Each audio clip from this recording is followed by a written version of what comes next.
continuing in the 14th book of Yisrayl, He Who Rules as Yahweh, Never Sin Again, part 1, and we're going to be in chapter 15 this evening. Chapter 15, the teachings of the Roman Catholic Church reaching all nations are being opposed by the House of Yahweh only, nobody else. There's no other organization that is standing up and boldly standing up against the teachings of the Roman Church. And Pastor, he starts out here in verse 1 here, he says, praise Yahweh. He says, you're a wonderful group of children that I'm harvesting. And you think about what is taking place with each and every one of us. We're being harvested out of this world, being brought out of this world, being gathered into this house where we are learning how to reverence Yahweh, where we're learning how to come out from among them and be separate from the evil that's in this world. Where we're not being made in the image and likeness of this world and actually learning to be made in the image and likeness of Yahweh. And that kind of in a nutshell is the entire plan of Yahweh.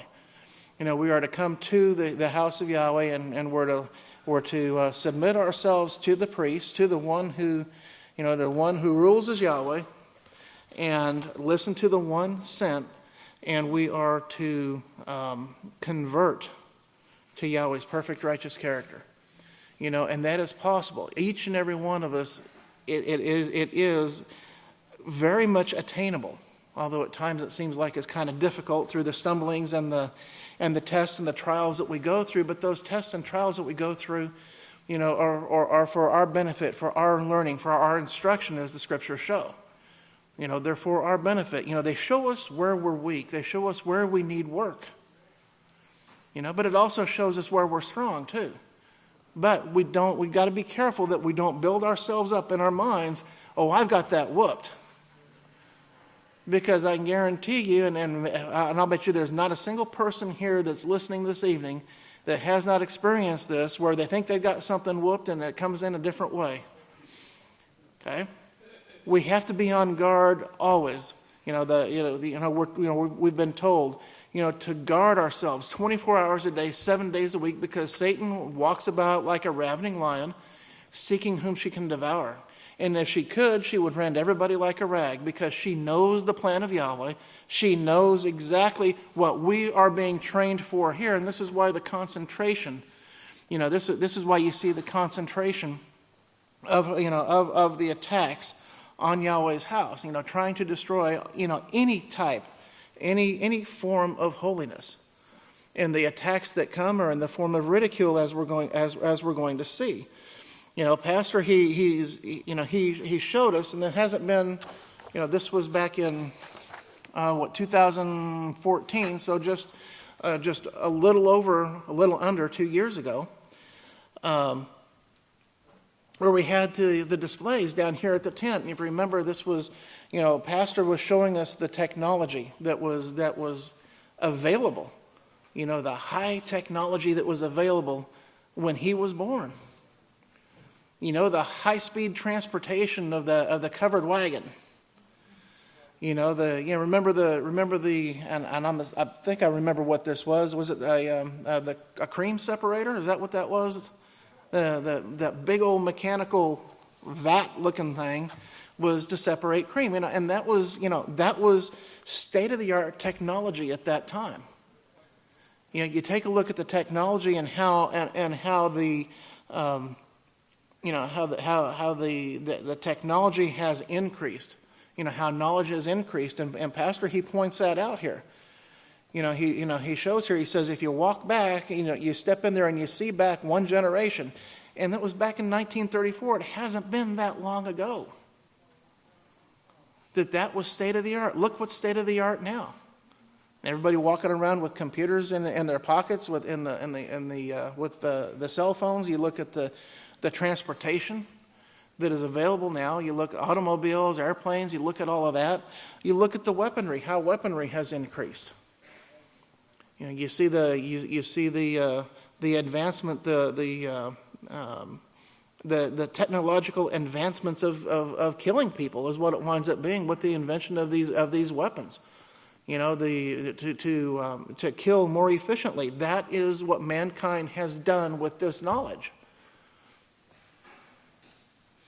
Pastor, he shows here, he says, no man, and he talks about this, how this was all prophesied. Over here on page 180, he says, no person can tell you what you're going to be doing tomorrow, not yourself, nor anyone. And yet Yahweh thousands of years ago said, in the life of this man, knowledge is going to increase, and you're going to have all of these things, including the nuclear bomb that will destroy all flesh. And it's not just the knowledge, it's just not the knowledge that would be increased, but it was also covered the incurable diseases, the disease epidemics, I'm not going to call them natural disasters because they're not natural disasters. They're unnatural. They're man-made. They're as a result of mankind's sins is what's bringing the defilement in the firmament. These things, these things is what has brought all of this on. Knowledge increased just in this generation, like Yahweh said. Not in some generation, but this generation. Yahweh specifically, he specifies. He's very specific in his prophecies. There's no mistaking it.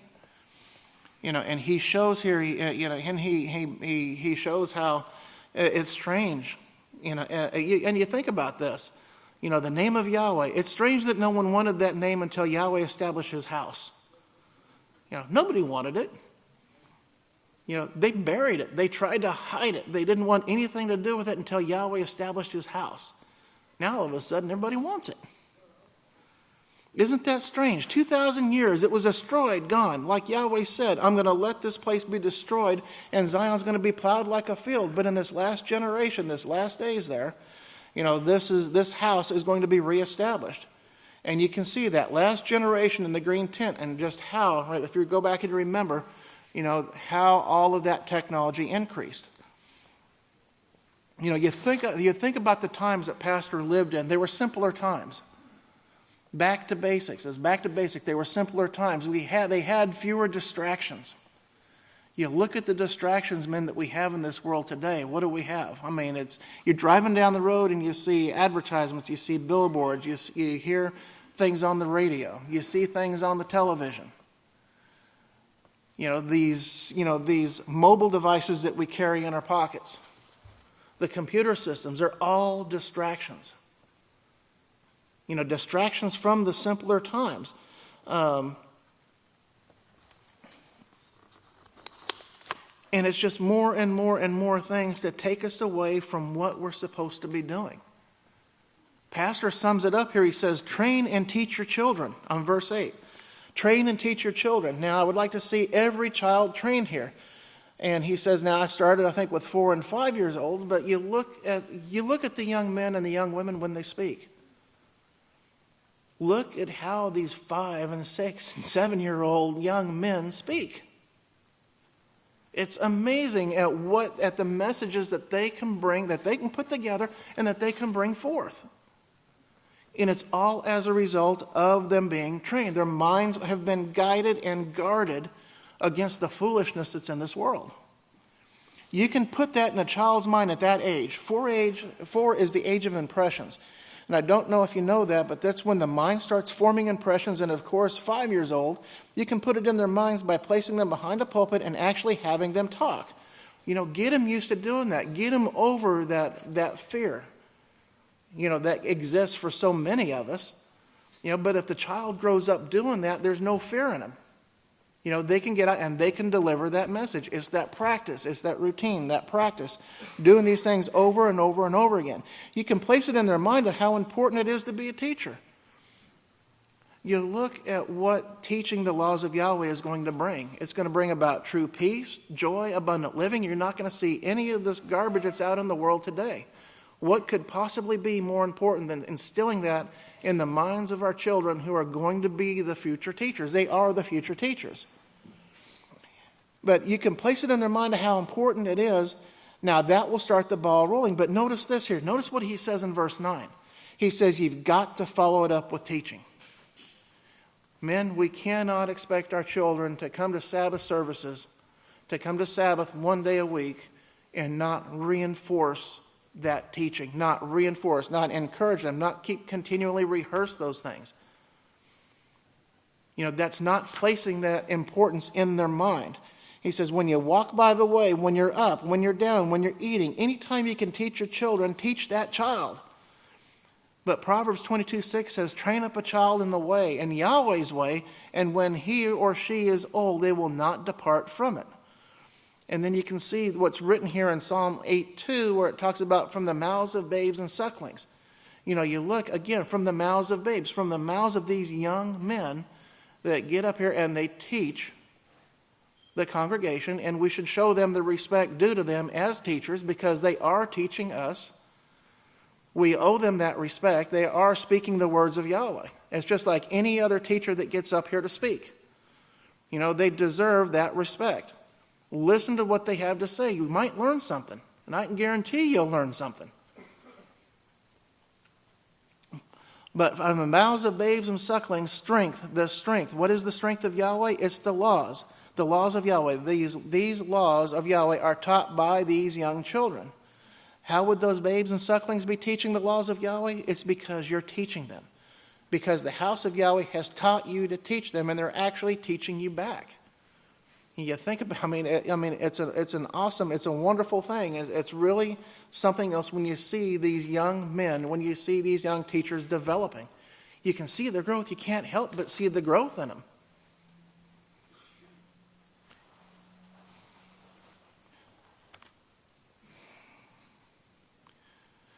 And Pastor, he continues to show here, he says, these laws, Romans 1:16 shows that, Romans 1:16 shows you what the strength of Yahweh is. For I am not ashamed of the message, for it is the strength of Yahweh. The laws of Yahweh that convert the whole person. The laws of Yahweh have the ability to convert the whole person, but we have to learn them and we have to apply them. Otherwise, it just isn't going to work. This is the strength of Yahweh which was to come, the Ilia, as we see here in Malachi 4:4-5. It says, not in any other generation now, it was gone for 1,500 years. This temple was destroyed in 70 CE, with the persecution, the 10th persecution by the Emperor Diocletian. The house of Yahweh, remember, ceased to exist as an established religion.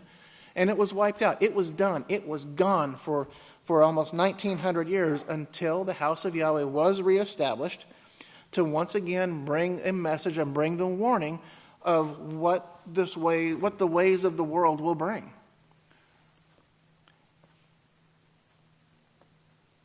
And Pastor shows here, he says it was destroyed. It was destroyed, but now it's established in this last prophesied generation. Turn that down and it makes you a double fool. He says you're a fool for not believing what the prophet spoke, and those are the words of Yeshua. And he says now you're a fool for not believing the last day's witness whom the prophet spoke of. Now I'm here telling you to pay attention, pay close attention. If you will pay close attention and remember the only reason you were created, and that's in Genesis 1:26. Yahweh also inspired his prophets to show you his plan and the many activities of that plan. He would put mankind through these activities in order to accomplish this plan of making you into his likeness and image. It's through the practice of these laws, it's through the teaching and the practicing ourselves of these laws that we grow to perfection. We truly begin to understand how to perform these laws. Now, we're going to play. We're going to play this for a while. Okay, now you saw in the news today, what you saw in the news, we're going to play this quite often, I think, so you get the idea of why you go to the hospital, There's a lot of propaganda about why you go to the hospitals that started back in the days of Nimrod, and a lot of propaganda. They take your money and they cut, they poison, and they burn. And remember, former President Richard Nixon spoke of it. 38 years later, we're still on the same track. No cures for cancer. Now, how did I know that there wouldn't be? I told you there wouldn't be. How did I know that? Your bruise is incurable, Yahweh said. For this generation, you're going to see the new gods come up that are incurable. Pastor knew it from the scriptures, that there is no cure for these things. You've gone to your limits. There's no way it can be cured. No way. And mankind has brought all of these things on themselves through the rejection of the law of Yahweh, as we saw back in 1 Samuel chapter 8.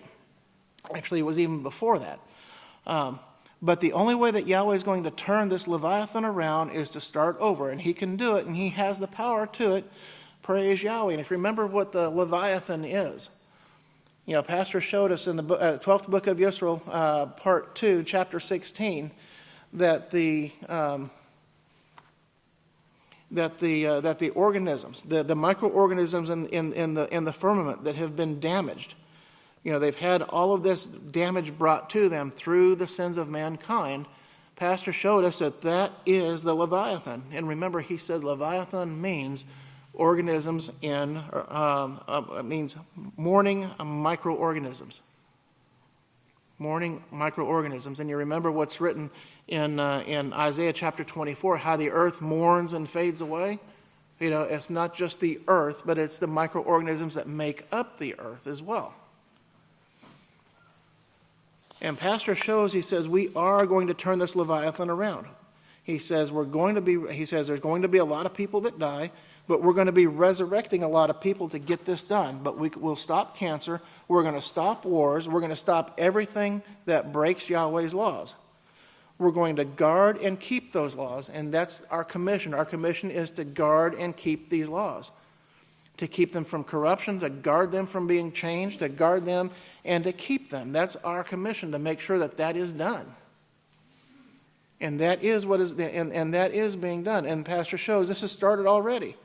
That challenge is going out to the leader of the kings of the earth. This beastly system started with a 1962 broadcast. And if you remember here, there was a sermon that was given. Everything kind of runs together, man. I don't remember if it was during the feast.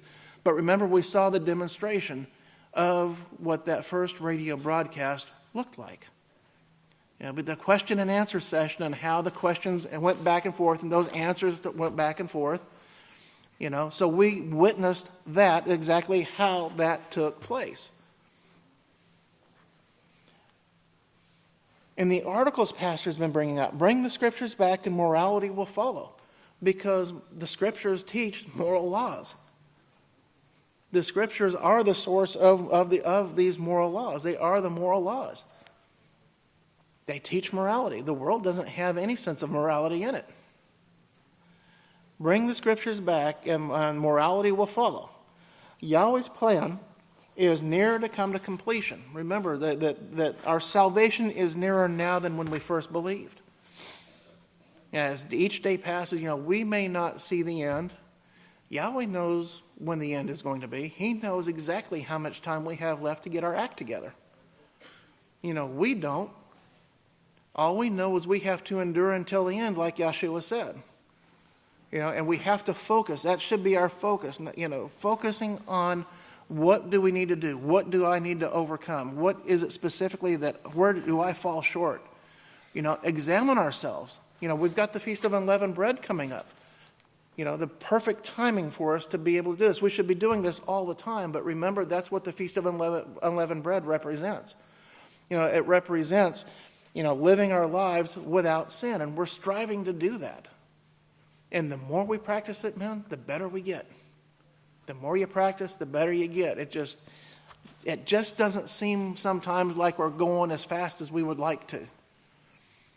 Yahweh, he talked about that, and I can't remember exactly where the scripture is, but he said that he mentioned our conversion process, and I'm going to paraphrase this, but he mentioned our conversion process to be compared to that of the sun coming up in the morning. If you look in the east and you're looking to where the sun would come up, originally when you look out that way, all you see is a bunch of black. You sit there and you can stare at it and you can stare at it and you can stare at it. Nothing. Yeah, it's still black. I don't see any change. So you turn away for 5 minutes or 7 minutes or 10 minutes or however long, and you turn back and all of a sudden, well, wait a minute, where'd that light come from? Now it's a little lighter. But if you're sitting there and you're looking at it and you stare at it, the change is so subtle and so slow that your eye just doesn't perceive it. Well, it can be the same thing with our conversion. Don't get discouraged, man. And that's the thing that we can't afford to do. We cannot afford to get discouraged in our overcoming. We have to keep pushing forward, put our hands to the plow, as one great Kohan mentions all the time. He says, put your hand to the plow and don't look back. Keep moving forward. Just keep working at it. because, though it seems slow, wait for it, it will come, as the prophet says. Not only the prophecies are that way, but our overcoming as well. So we just have to keep at it, just keep pushing at it, because we are changing if we're applying ourselves. Now, Exodus 19, if you look at verse 6, and he shows her this, he says, "You shall be to me a kingdom of priests and a holy nation, and these are the laws that you shall speak to the children of Israel." Yes, these are the laws we're to speak to our children. These are the laws that we're to speak, that we are to teach day and night, when we rise up, when we go to bed, when we sit down, when we stand up, all the time. There's not a time period that's left out. And if you don't think it works, man, listening to these sermons or listening to this stuff at night, it sticks in your head. I witnessed this with a young man. He, and I don't remember, this has been several years ago, but he was, his caretaker, his grandmother, was very diligent about making sure the sermons were played over and over and over. And what was actually being played wasn't the sermons. It was the sermons at times, but it was also the 613 laws of Yahweh. And what was being played one particular evening, one particular night, over and over and over, was concerning the ashes of the red heifer. And this was about the time that the laws of the ashes of the red heifer were coming out. And I remember asking him about something with that, and he rattled something off word for word, verbatim. And I looked at him and said, "Where'd you hear that?" He said, "What?" I said, "That answer. Where'd you hear that answer?" "I don't know." "Well, what do you mean you don't know?" "What do you mean you don't know?" "I don't know." I said, "What?" He said, "I don't know. It just popped into my head." But that's what the diligent teachings, that's what that will do. It gets into your subconscious mind, and then at times it will come forth. It works. So not only with that, but we have to be careful, men. We have to guard what we put into it. We have to be careful with what we put into it, because the evil can come out of it just as easily as the righteous. And we have to make sure, we have to make sure that our desire is to put that righteous light, that righteous oil, that golden oil, into that lamp. So when the time comes, we can draw on it.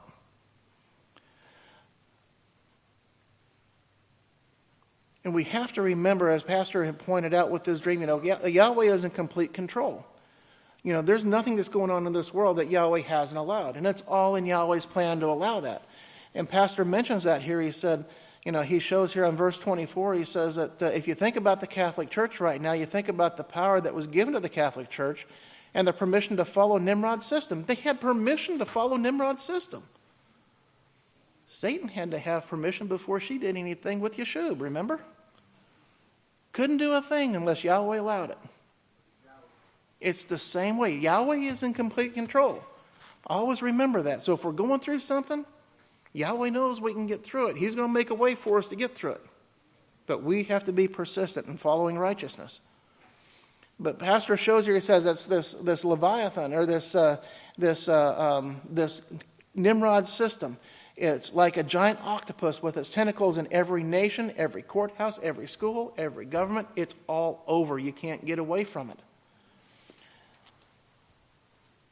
Pastor, he shows here, he says, when I bring something out new, we're scoffed at. These things were laughed at, especially when he was talking about the true cause of global warming. People looked at him, they laughed, they scoffed. And he said, scientists, look, I'm telling you where to look. You look here, you're going to see exactly what I'm telling you is true. And lo and behold, like he says, a few months later or a year later, they're agreeing with it because they looked and they found it. And of course, when we brought it out, we brought out that the Catholic Church had the artifacts of the temple, which belonged to the House of Yahweh, that they had, plus the wealth, because the Pharisees, Sadducees, Essenes, and Herodians were gathering wealth before they ever left Jerusalem. They were building cities like Rome and Babylon to be a strong city. They had an army that never ceased to grow. And of course, they were controlled. They had control of the nations. And then Pastor, he goes through and he explains some stuff about how America was discovered in 1492. And he shows that Christopher Columbus, now this is something you don't necessarily get in your public school education, but it shows here the first thing they started doing, of course, was sending their army, that Rome sits on 7 hills, and that the Vatican sits on these 7 hills of Rome, and the first thing they started doing was sending their army. The man that supposedly discovered, he didn't discover America first, but Columbus was a ruthless killer. He was a ruthless killer. He wasn't this calm, peaceful explorer. No, he was a soldier. He was a killer. And he and others behind him, the church had sent him and others behind him to take over the people that were here, just like they had done throughout Europe. And if you remember the history that was brought out about the Sephardic Jews and about the expulsion and stuff that took place there, if you remember the history that took place with the Native American Indians, and Pastor covers a little bit of that here. The missionaries would go and they would purposely wait till the snowfall came, and then they would raid houses and they would chase these children and capture them and try to force them to go into their orphanages or into their schools, just like they did in Babylon, forcing the children of Israel to go to the institutes of higher learning, where the Bible was marginalized, the scriptures were marginalized, and they were actually reduced. The scriptures and the prophecies were belittled to the point where, these are just little fairy tales. There's no real science here. We have great thinkers who sat here on this rock and kind of thought, okay, that's going to be the way it is. And they taught these things out of the 13th chapter of their imagination. That is what is in these institutes of higher learning. The true learning, the true knowledge, and the true change, and the true answers for the problems that are in this world are not found in these institutes of higher learning. They're found right here.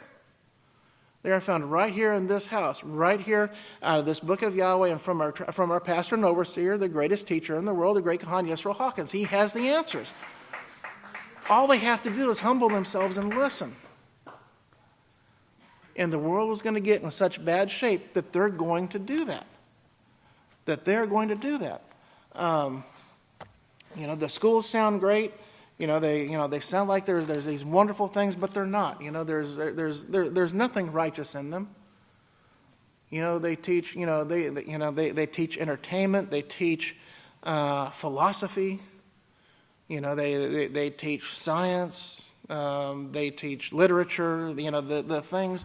I can't think of the last time I ever used anything I learned in a literature class out here in the real world. I just can't think of it. I can't think of anything I ever learned in a philosophy class. That I ever was able to actually apply to any situation. Now, the peaceful solution, boy, I tell you that's applied all the time. So where's your benefit? Where's the benefit going to come from? Those institutes of higher learning, or coming and going back to basics and learning what Yahweh has instructed us to do. And this is what, praise Yahweh, and this is what was rejected in 1 Samuel chapter 8. They're full of love. They go around kissing babies. They do all of these other things. But it's as one person I know puts it, it's nothing but a dog and pony show. It's a bunch of foolishness. It's having the appearance, or having the appearance of righteousness, having a form of holiness, but the scriptures tell us to do what? From such turn away. Go to the source of where this true holiness is taught. So with that, men, may Yahweh be with you and bless you, and if everyone will please stand, I'm going to turn it over to the great Kahan Yisrayl Hawkins. Shabbat Shalom, everyone. You may be seated. I'm going to continue here at the 14th book of Israel, part 1. 6th month, the first day of 2014 was the Feast of Pentecost here in chapter 15 on page 185. As the great Kahan Pariah was bringing forth, what we're seeing here is the work of Yahweh being brought through, despite the opposition and persecutions against Yahweh's laws. But through it all, the keeping of the laws of Yahweh persisted by the persistent. And they carried through, taking what little they could find in the books and the writings that they kept hidden, and continued to practice what they believed to be right. In them was a heart of obedience in what they knew, and they were faithful unto the death in many cases. We see this throughout history. Now, Pastor wants us to understand a little bit about his upbringing and the persistence that was brought forth in his family. He says here in verse 37 that he was taught the Scriptures because they had Scripture every night. It was a family habit. And at that time of the feast, there was a tent set up down here by the south office. And there was displayed, and Pastor gave an invitation for us to see this display featuring what amounted to the lifestyles of the early 20th century. And we could see that it was in some ways a simpler lifestyle, maybe not simpler in the matter of what you had to do day to day, because so many things were done by hand and done manually. If you needed to see someone, you had to walk a mile or two, or you had to get in the car and drive and knock on the door, or you had to ring them up on a phone and see if they would answer, and if they were close and could hear the phone. We used to have outdoor bells, that would ring. If you're out in the barn, you hear that ringing, and you could run that 50-yard dash, from the barn to the house to catch the phone before they hang up. And if they hung up, you had no idea who it was, because we didn't have caller ID. So you had to guess, well, let me see, who might that have been. So during that time period, though, we did have more free time. So that's how I lived, Pastor said, in a previous generation that weaved over into this generation. But we would sit around a table, and I remember when I was telling these people, he was relating this to someone else, that as a child, his mother would turn to him and she'd say, as she did to all the children, she gave each one an opportunity, "Bill, do you have anything you want to read us tonight?" And of course, Pastor, to him this was great, because he got reward for this. He was encouraged by this. This is, they were pleased to hear him reading as a child. And I'm sure he did a great job of it, because Pastor had this inspiration in him, this desire for the Scripture, and I'm sure he made it very interesting. So like I said, we have more free time at times to be spent reading or studying before television and radio, drove that out or polluted it. Unless you were taught to play, if that's the way you were taught. But there was that opportunity. And what Pastor wants to impart to our minds and impress upon us the importance of putting this knowledge in the future, in the next generation's minds. That's exactly what I want to put into children's minds before they leave this feast.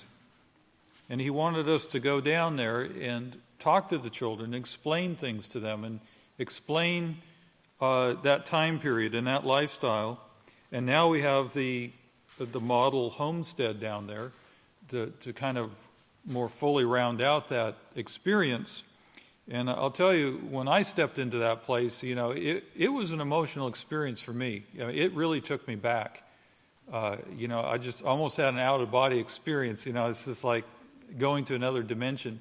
Because I remember things, not quite as far back as Pastor, but close enough that I could identify with those things.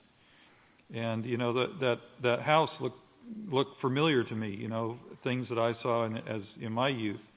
And it wasn't too far off from the home I lived in, but certainly not that rustic. But I could certainly relate to it. In fact, we lived next to a house that was similar. women, children, girls, boys, we need to put it in their minds. And that's how it was planted in my mind.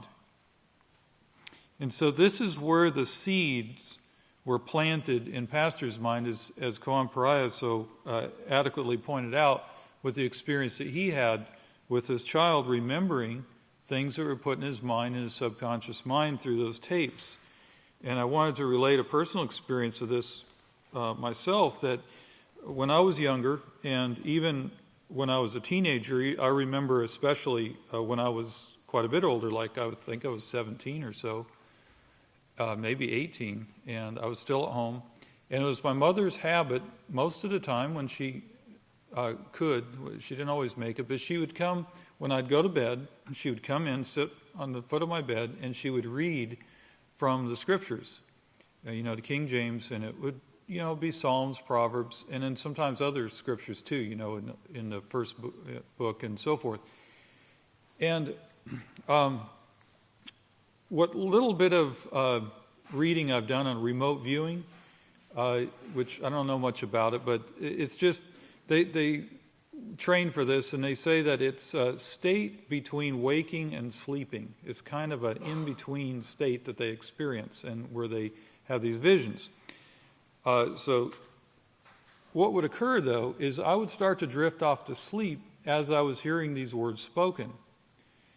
But what would occur then is I wouldn't completely fall asleep, because, like, she would need to be getting back to housework and stuff. She would work late in the evening like that. And she would stop and she'd say, "Are you asleep yet?" And I go, "Uh-huh." But what would occur is I would slip into this dream state in between waking and sleeping. And what she was reading, and I used to do this when I was reading too. I almost have done it a few times as an adult, but I would actually slip into like a movie, like a vision.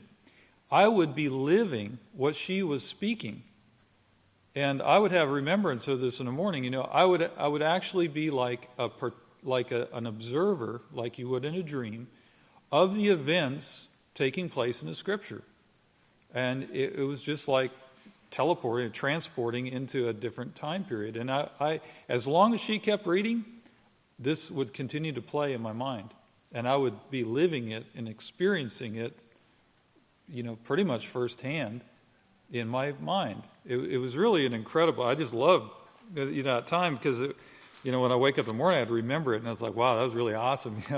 Do that again, and she would keep it up, and that, so that concept is very real to me, how when you read to a child like that, they will actually take this into their subconscious mind and into their experience. And I remember Pastor saying how he used to sit down, by the creek with his scriptures and his fishing pole, and I'm sure when he read, he would just become completely absorbed into it. Like he said, an entire day can go by and seem like a half an hour. And that's how absorbed and you can get into this when you turn your mind over to that and you yield your mind to it. And of course, I would take my Bible and I would read a scripture, and everybody was so pleased with me. This was so with my brothers and sisters. All my brothers and sisters, they had the same opportunity, but only 2 of us took that opportunity. And so you can see here how the scriptures captured Bill's interest and JG, captured their interest, because they were inspired by Yahweh to accept this and to be interested in it. Their minds were prepared and primed for this. But me and JG, myself and Jacob, we took it, and it grew in us, and Yahweh saw to it. He had us set apart, and He ordained us for this job. So we see the seed was planted, and then we see here how Yahweh gives the increase. I want you to look, or to at least hear, from Acts chapter 18. in verse 24 and 25. And I just want to read this because I want you to know who Apollos was, okay? Now a certain Yadai named Apollos, born at Alexandria, an eloquent man, a mighty man in the Scriptures.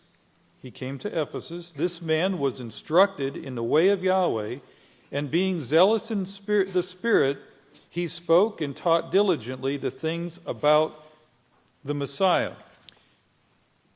Now, we're going to look over to 1 Corinthians. I just wanted you to know the context here of who this person was, because he comes up here again in 1 Corinthians 3 and verse 6. I planted, Apollos watered, but Yahweh gave the increase. You see? So this is an example of what we see occurring here, how Yahweh was increasing these two brothers to become the witnesses. Now, this brings us to another subject, the Roman Catholic Church, and how it's having opposition. And this is what we've seen throughout history. Yahweh's always brought these people through that had a mind to hear and to listen to Yahweh. You can't rule by force. It's impossible to rule by force. Now, you can by threat of one's life or their livelihood, you can make that person do things in public they wouldn't ordinarily do. But, when a person's security is threatened, or they're intimidated, they can be intimidated to conform. And I think we see a lot of this right now in society. There's things going on that people in private don't really agree with, but publicly they do what's politically correct or socially accepted or accepted as socially acceptable. And they can be intimidated to conform, but secretly they know it's wrong. And if they would have somebody stand up, they can gain courage and admit that it's wrong, but as soon as that teacher is no longer there, they shrink back and they fall back into their back into hiding their true beliefs or their true feelings. Now, some of these people, they fled this persecution to get away from these threats, and many of those people fled to America. They established themselves here in settlements. They set up colonies. And until America was established, they were inhabiting this land, scattered, but in their inhabitants, in their groups. And they weren't without their troubles, of course, but they did hold respect for the land, for one another. They had pretty strong family units, family ties, and they did have war and fighting amongst different tribes and so forth, but some of this righteousness remained. And then, after America was established and started to grow, or a little, up to that time, we could see coming up from the south through South America, Mexico, and so forth, we see the Spaniards coming in and so forth with the Catholic priests, and they started setting up their schools, and that spread, all the way through the land, all the way up into Canada and so forth. And here lately, in the last 10 years or so, we've heard quite a bit more about what went on in these schools and the trouble and violence that came against some of these children. Now, the Puritans, they almost kept even Christmas out, if you can believe that. They almost kept that out of the schools for a while, but they couldn't keep it up because they were overpowered, and some of them were even murdered. Their leaders were killed off, and it weakened them to the point that Catholic influence got her grips back on things and upon the government, and now it's fully into the schools. So now you have the traditions. You can't teach the laws of Yahweh in the schools, but you can teach the traditions and the theories of Satan in the schools. And you can tell the Catholic Church is behind this because they don't oppose it. And they don't teach anything in there that isn't approved by the Catholics. So you can teach God worship in the schools, but you can't teach Yahweh worship. And why? Because it's controlled by this kingdom of priests that sits on the 7 hills of Rome. Page 186, verse 45. Now, the reason I'm telling you this is when these kingdoms are going to be taken away from this present evil system that worships gods, what you saw on television here and things that are done in secret, the cancer lies, the things to do with the healthcare system and the way of treating disease and so forth, this whole system where they bow down and they take their Hippocratic oath, and they turn around and violate these oaths. So we see this medical hypocrisy going on. And another thing that's affecting the people in this time period is these wars of water scarcity, where they're shutting off the water to Syria and Iraq. We saw that taking place in the Middle East around the River Euphrates, where Turkey was building these dams, cutting the water off from their fields, and they couldn't grow their crops and so forth. So you see, out of this system that's rejecting Yahweh's ways is teaching nation building and teaching stealing from their neighbors and starting these wars. Then you have the droughts and famines that have been taking place in nation after nation, place after place. So all these nations suffering in pain now from these things. Now, in verse 48, he refers to an article. If you turn, we won't be covering this tonight, but if you turn back to page 195, this is Pastor's afternoon and closing comments here in verse 109. He says, I mentioned an article earlier I wanted to read to you. The end of the reign as we know it. And he goes into explaining here about the disruption of the weather cycles and how the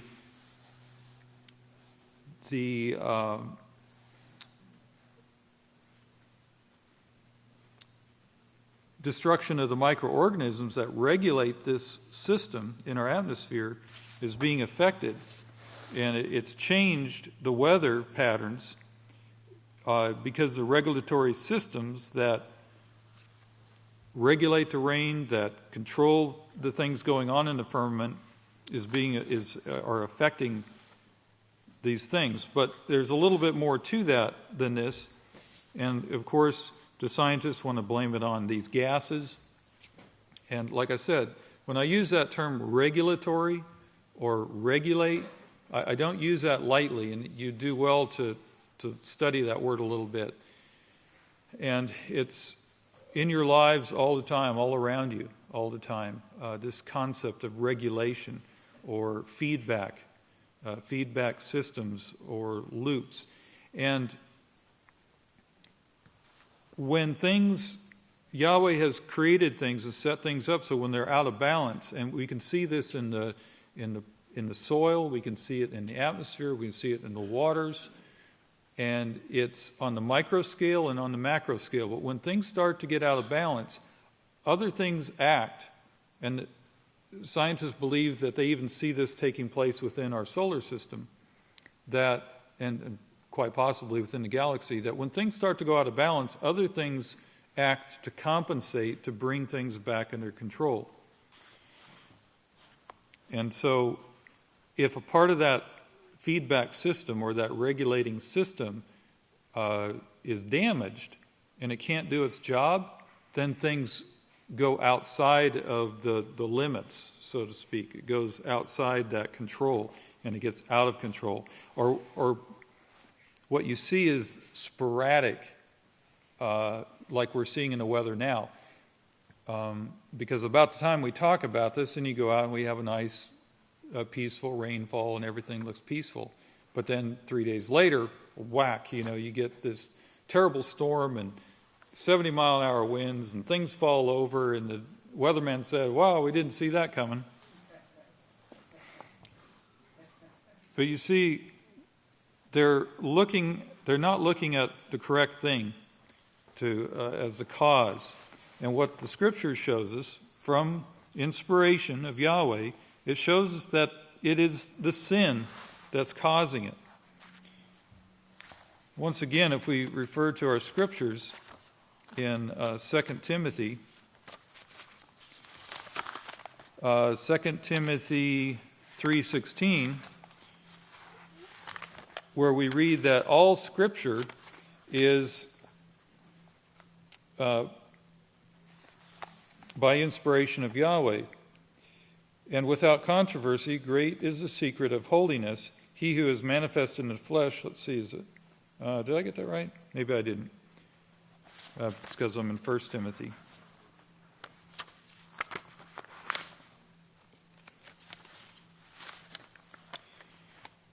All Scripture that is given through inspiration of Yahweh is profitable for doctrine, for reproof, for correction. So if you've been thinking it's fossil fuels and gaseous things, well, there's room for correction and for instruction in righteousness. And it will be our righteousness if we observe to do all this law.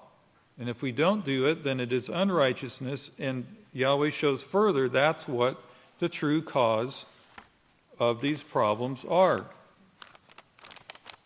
So, and then to further expound on that, here in Isaiah 24, he's pretty clear about it. It's amazing that this is so often missed.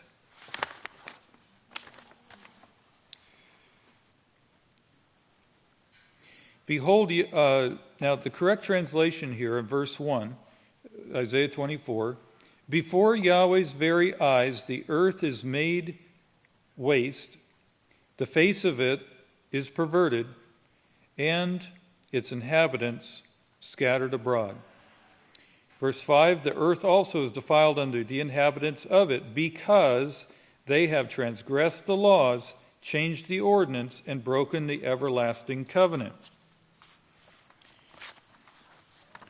So that's the real cause.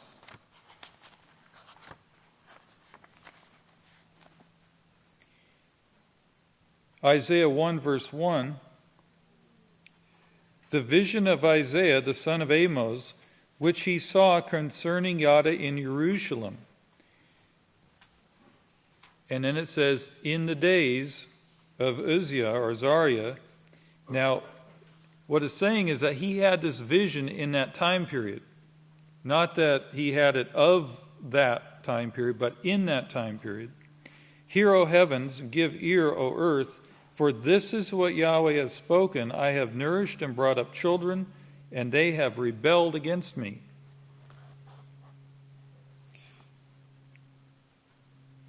So here he called heaven and earth to witness these events. And then in Deuteronomy 30 and verse 19, I call heaven and earth as witnesses against you this day that I have set before you a choice, life and death, blessings and curses, because you are free agents to make your own choice between righteousness and evil. Therefore, this is the will of Yahweh, that you choose life, so both you and your children may live. How are they doing now? Sending them to war. They don't have a very great track record here, I don't think.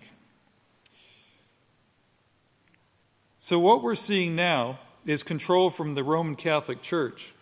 And we're seeing that control in America full force.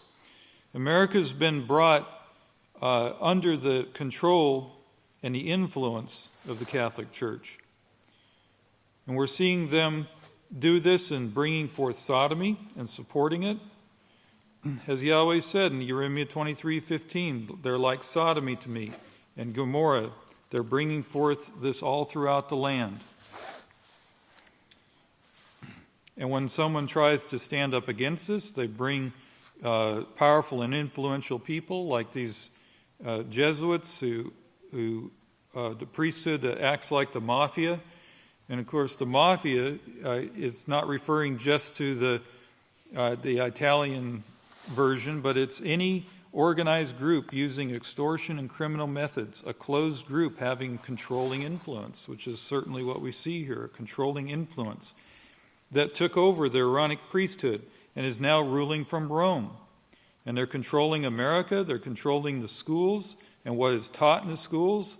They're taught in the churches, they're taught in their homes by the television sets, and now on the computer, getting into every aspect of their life, creating confusion. And it gets so confusing that they can't tell the difference between what's real and what's fantasy. And they escape from reality into these fantasies worlds and even act and live them out in reality, committing murders and all sorts of violence against their neighbor under these influences.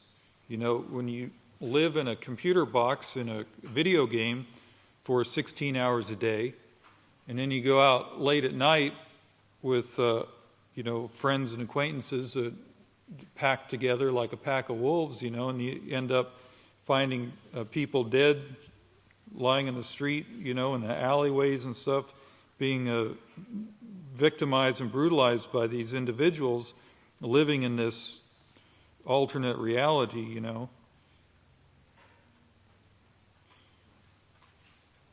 And we see these mass shootings and children picking up these guns, and then they find out that they were on these drugs, but what occurred in their life before that? They had this sin and confusion that leads them to being medicated with these psychotropic drugs, but in the beginning was sin at the root of the problem. But they don't reveal that. They don't tell you that's what's at the root of it, because the Catholic Church doesn't want sin taught about. They don't want you to identify things as being sinful that you could repent of, that you could change. They know that we are the house of Yahweh, reestablished, and the only ones on earth, brethren, opposing Babylon. And they influence the leaders and the kings of this earth, and everybody looks to them. It's just like the Pope this month is going to be meeting with the Russian Orthodox leader. First time in 1,000 years, since they broke off. And you notice, when they announce it, they'll say, the Pope is meeting with him, or the Pope is meeting with so-and-so. They don't say, well, somebody has called an audience with the Pope, or someone's meeting with the Pope. It's always putting the Pope first. So it shows who's the one in control and influence here.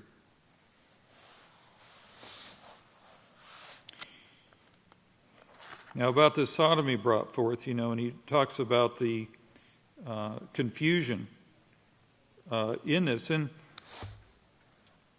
this confusion of the genders, why would we care about that? Because we understand the plan of Yahweh. From Genesis 1:26, I will create man, which includes mankind, which includes women, all apart, men and women were created for the purpose of bringing forth holiness and righteousness. So we understand the roles, the proper role of the man and the woman. That's why we would care, because they're trying to erase that, make them all the same, and try to blend everything together. So it's one big mass of confusion. You can't really tell what it is. You can just tell it's a big mess.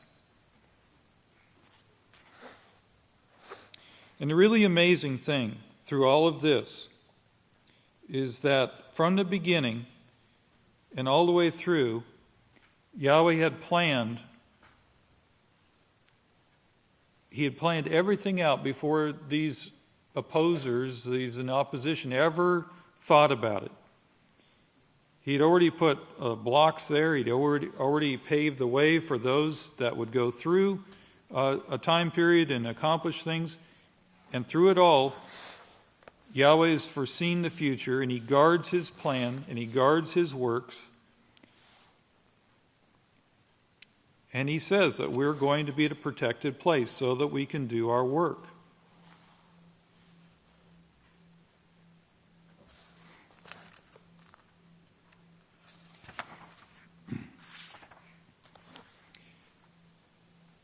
So I see I'm out of time for this evening, so I want to leave you with these thoughts here about how Yahweh is with us. He thinks millions of years in advance. He can see these things. And Yahweh has made plans for you, for us. You are in his thoughts, and he leaves nothing to chance.